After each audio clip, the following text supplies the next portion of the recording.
We have Mr. Firoz Vandriwala, who is the Executive Vice Chairman of SR Steel, and he has been in the industry for several years, experience in the power sector, experience in the Tata Group for several years, and he was narrating the incident of his brief interaction with the minister.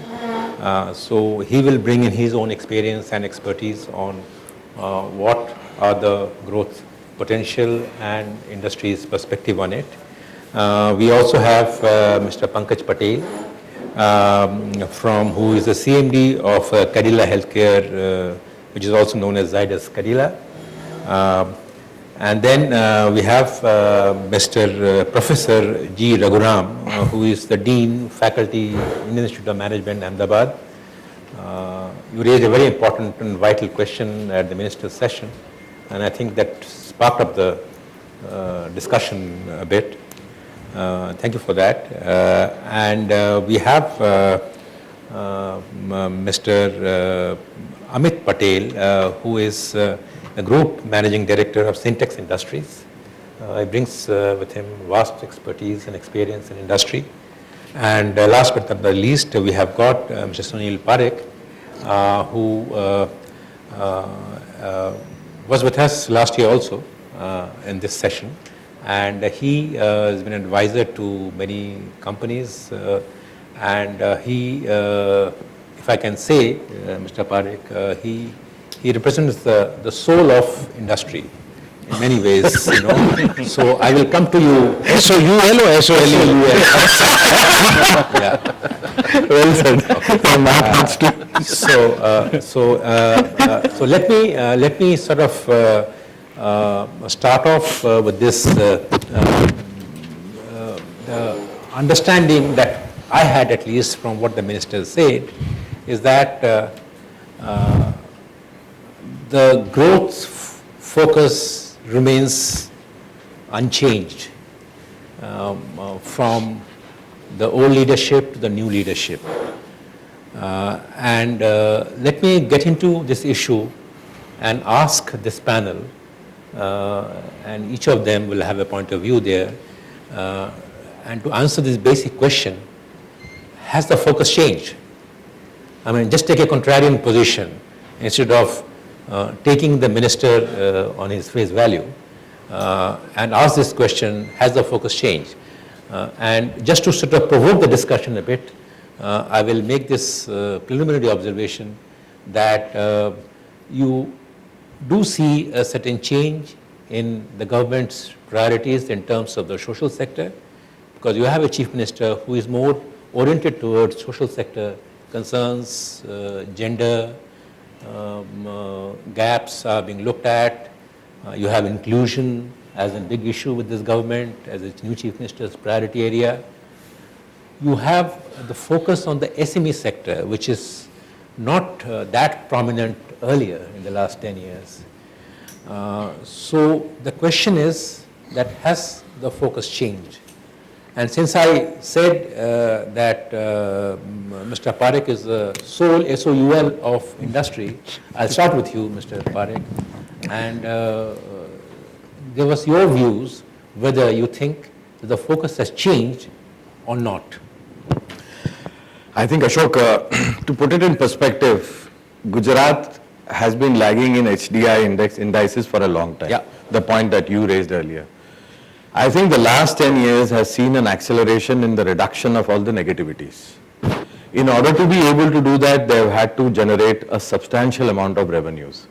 So the thinking of the approach to development in Gujarat has been very pragmatic. It has been a neoliberal paradigm, which essentially says we will encourage industries, we will give them infrastructure, we will support SMEs, and as a result of their growth, we are going to collect the taxes, and these taxes would be then redistributed in some kind of a justice for social justice in an elaborate and a far more focused and dedicated governance model. So using of IT, monitoring of things, etc., and thinking of large projects, not only in industry side, but in the social sector. I don't think anything has changed in this. So to answer your question, whether the emphasis on social sector by the new chief minister would necessarily mean a dilution of stand of the state government on driving growth, economic growth and industrial growth? The answer is a categorical and vehement no. Because I think their approach is support industries, generate taxes, bring people into the fold so that they can participate in the fruits of development. So there is continuity in that sense. Absolutely. Okay, lest I am accused of being a rightist, let me go to my left, Professor Raghuram. And what would you say? Do you see any change in the focus? Do you agree with what Mr. Parekh says? Yeah, though I'm just to qualify, I haven't really been studying or observing it with the same depth. From what earlier, Mr. Modi, I think he has been talking also of the social sector. My concern would be that the kind of detail in thought that the government has to promote industry and infrastructure, possibly, I'm not sure that the same level of detail and thought happens in the social sector. Today, maybe the industry and infrastructure sector, to some extent, as I think I saw a word used here, there is some autopilot about it. Of course, I think more, is possible. But I would like to see mission mode approaches to the social sector. It is easily possible. You can prioritize a few key things, and you got to work through the detail and get it. But do you see a change? So I think it's too early. As I qualify, I'm not I'm not sure I can. And do you agree with Mr. Parekh's thesis that this is a neoliberal formula that first achieve growth, and then with that money that the exchequer gets, use that money to address social sector concerns, which is what in effect, in a larger sense, UPA government tried to do and got caught in there. So there is a danger there. That's why I picked up that point, that there is danger that we saw in the UPA experiment, that you're riding on growth, 8-9% growth for about 6-7 years, and then you thought that with that money you will get into this entitlement-based, rights-based programs, social sector enforcement, empowerment, and then you got caught in this financial meltdown of 2008, and you realize that you have lost growth, but at the same time your ability to address social sector concerns are also limited. So do you see that? No. For Gujarat, probably not, because I think the other side, there is just so much entrepreneurial energy out here that I think the growth part. So of course the government should not take its eyes off, take its attention off that. We have to keep facilitating it, but definitely, take the surplus there and put it in the social sector, because that in the long run is what will anyway benefit the all sectors. That's right. So, yeah. Mr. Vandarwal, you would like to come in at this stage where the debate is evenly poised actually. Mr. Parekh believes that there has been no change, and I think I get a sense that you are endorsing it, but with your reservations. I'm not contesting it. Yeah, contesting it. I don't see. I mean, the basic question is, has the focus changed? And the general impression is maybe the focus is changing. I think I would tend to disagree slightly with Sunil to say that if you look at the budget allocations, which is a precursor of what is expected for the next 12 months, there is an increased allocation on the social sector.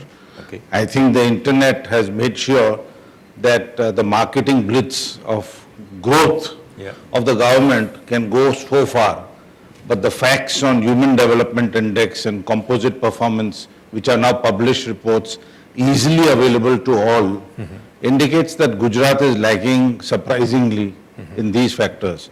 So I think the government is astute enough to realize that it cannot cover up these deficiencies by just talking about industrial growth rate and manufacturing growth rate. And I think the fact that in the budget they put in more allocations, we will see certain added focus, which is a good thing in my view. It's about time. Why do you say it is a good thing? I mean, what is life about? Quality of life. From an industry perspective, from industry perspective? What is industry? It's a means to an end. Means to an end, okay. It's a means to an end. If the quality of life doesn't improve, One day I was working late and my son who lives in the US told me, he says, Dad, why are you losing sight of one important thing? What's the word he used? He lives in America and he works for Google, so his language is a little difficult to understand. He says, you are an organic monkey in a spaceship going around the universe. Relax. To put things in perspective. So what is industry about? The whole concept of industry, economic growth is basically one, to improve the quality of life. Otherwise, it's not an end in itself. And if the quality of life doesn't improve, then... well, the question I would put is, if the growth doesn't happen, can you change the quality of life? That's a matter of sequence. Yeah. But can growth be any meaningful if there is no quality of life? And it's a matter of how far can that gap be. I think that is like Bhagavati and Amartya Sen. That gap be? Should growth be 5 years ahead of social development, or should it be 6 months ahead? And one can debate that. So it has to be a synchronized action, the cause and effect. Yeah. And we're Indians. Now, if you go to a continental meal, you'll order a Chateaubriand and you'll eat a quarter pounder and you'll keep chewing the same meat. What's an Indian meal like? It's a nice thali, a little bit of this, a little bit of that. So similarly, I think our approach to growth should be what our natural DNA is. A little bit of growth, a little bit of sanitation. You've got to work all things together. I think, when we are talking about improvement in quality of life and industrialization, we've got to realize that the whole thing on quality of life is like an orchestra. Good music comes not only if the pianist plays well and the drummer plays well and the saxophonist plays well, but they all play well at that appropriate time. Yes, absolutely. Timing is of essence. Yeah. And so much so even in improving the quality of life, the timing of all the initiatives and the effect of all the initiatives must come in a certain way. Yeah. It's not a relay race that I run slow and you run fast and our team wins. And It's you need more a like good a conductor. chariot. You need a good conductor. Yeah, you need a good Zubin Mehta who sort of conducts the New York Philharmonic Orchestra well. Absolutely. And I think we need to look at it more like a chariot race rather than a relay race. Okay. All horses in the same direction That's right. and about the same speed. That's right. Mr. Patel, let me come to you. We both are Patel, so. I know. It's like the Prime Minister's office. There are very senior Mishras there. Very, very important Patels here. Should I make your life easier by switching? All right. Thank you. What do you think? Do you think from the industry perspective, from your point of view, do you see any change in this government? Or is it too early? I think for industry it is too early, and government yet to announce the new industrial policy. Yeah, Mr. Vandewala talked about the budget focus slightly changed. So. Yes, it did change, but we need to understand that change are not bad. So we need to change. That's how the human race is all about. And change, gradual change towards upliftment of the state in a right direction is always welcome. So I personally think before, when Modi ji was here and before that Keshubhai Patel was in power in Gujarat, the basic fundamental of policies have remained almost intact towards one direction. And there will be little change because we have grown, we are larger, we can spend more. We need to uplift social sector, certain females, as well as child ratios, or even making sure that everyone lives above poverty line. So that is very important, and maybe certain changes towards maybe the tourism policy and service sector would be welcomed. Okay, that's right. Mr. Amit Patel, I'm so sorry, Mr. Pankaj Patel. What's your sense on this budget's focus on the SME sector? Do you see that it is a clear sign of a change? Actually, what I really see is that there is a direction in which Gujarat is moving, and then the movement is continued. Obviously, there is a change in leadership, and the new leader thinks about women more because she's coming from that. And that's why you see some of the schemes which are specifically for women and girls were specifically announced in this budget. And when this announcement happened, then people start feeling, okay, is it changing? But no. At the same time, you will find there are new things about industry in the budget. There is also a commitment to come out with new industrial policy, a special things for the SME sector, which is very important. So if you see, it is a kind of a balanced thing. In fact, I participated into the pre-budget meeting with the finance minister, with all the industry, and we discussed a lot of ideas and things in that thing. And I could clearly see that a lot of industry ideas were also taken by finance ministry and minister and put in the budget. So it was not that it was only budget for social sector or it was only budget for industry. It was, I think, a complete budget. That is the way I would say it. If you see the actions in the last few days of the new change government, you also will see that there are action happening in each area. There is a lot of preparation happening for Vibrant Gujarat 2014-15, which is an industry-oriented activity. There is seminars happening with respect to the industrial development. At the same time, there are camps happening at taluka level now, where people can go and address send their questions, and the minister or the chief minister goes, and on the spot, all the problems have been associated. I believe some 29 such lok mela or something, I don't know what it is called, were held, and there were like 1 lakh problems of people were addressed. These are like problem of small people who has not got his name in the ration card, or he wants to change a name in the ration card, or small such thing. Those are the people who really suffer. So you see, there is more thrust also continues about inclusion of all the people into the growth story of the Gujarat. And you see even in the healthcare sector, the change happening in that. It was the Ma Yojana, which I think Minister mentioned about, was only for people who have 1 lakh rupees income.